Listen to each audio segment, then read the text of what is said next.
Welcome to our continuing series Questions and Answers from the works of Sri Aurobindo and the Mother.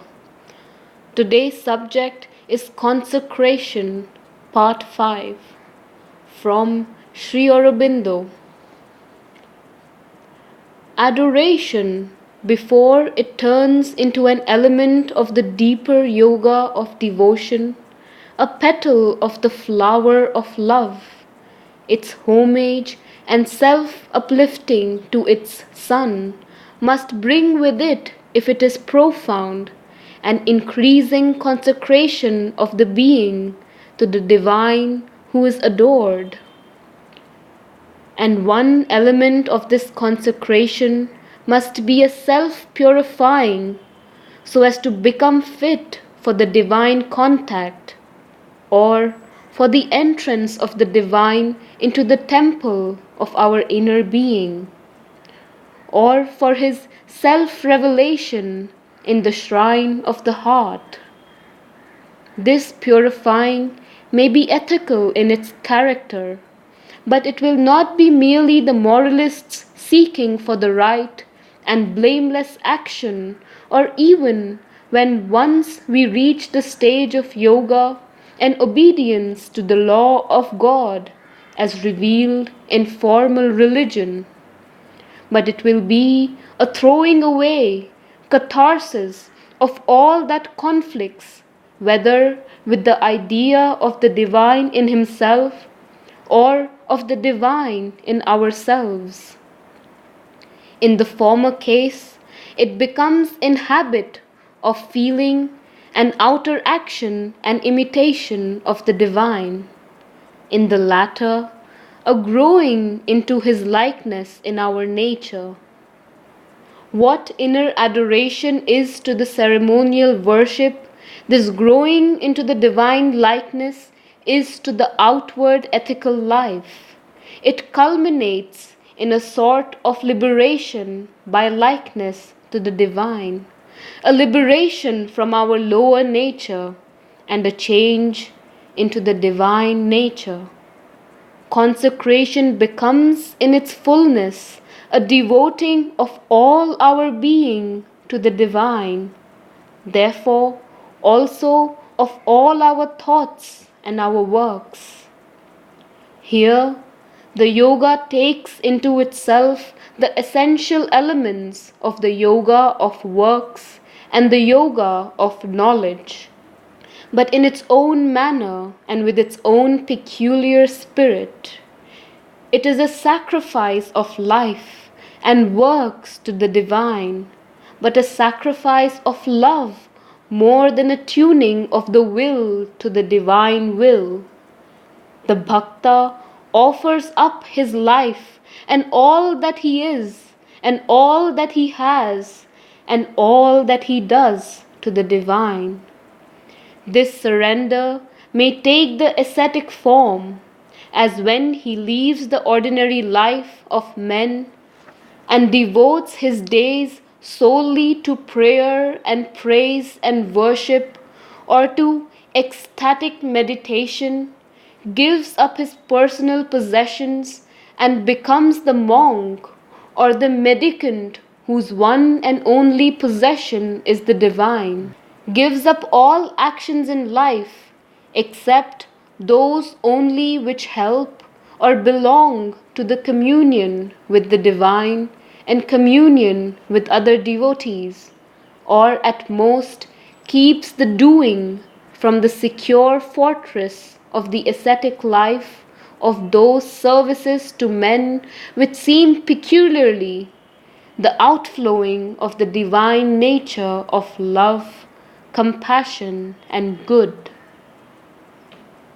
But there is the wider self-consecration proper to any integral yoga, which, accepting the fullness of life and the world in its entirety as the play of the divine, offers up the whole being into his possession. It is a holding of all one is and has, belonging to him only and not to ourselves. and the doing of all works as an offering to Him. By this comes the complete active consecration of both the inner and the outer life, the unmutilated self-giving. There is also the consecration of the thoughts to the divine. In its inception, this is the attempt to fix the mind on the object of adoration, for naturally the restless human mind is occupied with other objects, and even when it is directed upwards, constantly drawn away by the world, so that in the end it habitually thinks of Him, and all else is only secondary and thought of only in relation to Him. This is done often with the aid of a physical image, or more intimately and characteristically of a mantra or a divine name through which the divine being is realized. There are supposed by those who systemize to be 3 stages of the seeking through the devotion of the mind. First, the constant hearing of the divine name, qualities, and all that has been attached to them.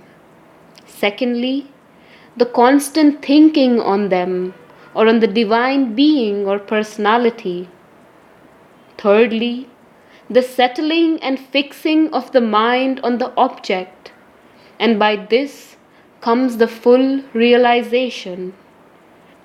And by these two there comes, when the accompanying feeling or the concentration is very intense, the samadhi, the ecstatic trance in which the consciousness passes away from outer objects. But all this is really incidental. The one thing essential is the intense devotion of the thought in the mind to the object of adoration. Although it seems akin to the contemplation of the way of knowledge, it differs from that in its spirit. It is in its real nature not a still, but an ecstatic contemplation. It seeks not to pass into the being of the divine, but to bring the divine into ourselves, and to lose ourselves in the deep ecstasy of His presence, or of His possession. And its bliss is not the peace of unity, but the ecstasy of union. Here too, there may be the separative self-consecration which ends in giving up of all our thought of life for the possession of this ecstasy, eternal afterwards in planes beyond, or the comprehensive consecration in which all the thoughts are full of the divine, and even in the occupations of life every thought remembers Him. As in the other yogas, so in this, one comes to see the divine everywhere and in all, and to pour out the realization of the divine in all one's inner activities and outward actions. But all is supported here by the primary force of the emotional union, for it is by love that the entire self-consecration and the entire possession is accomplished, and thought and action become shapes and figures of the divine love which possesses the spirit and its members.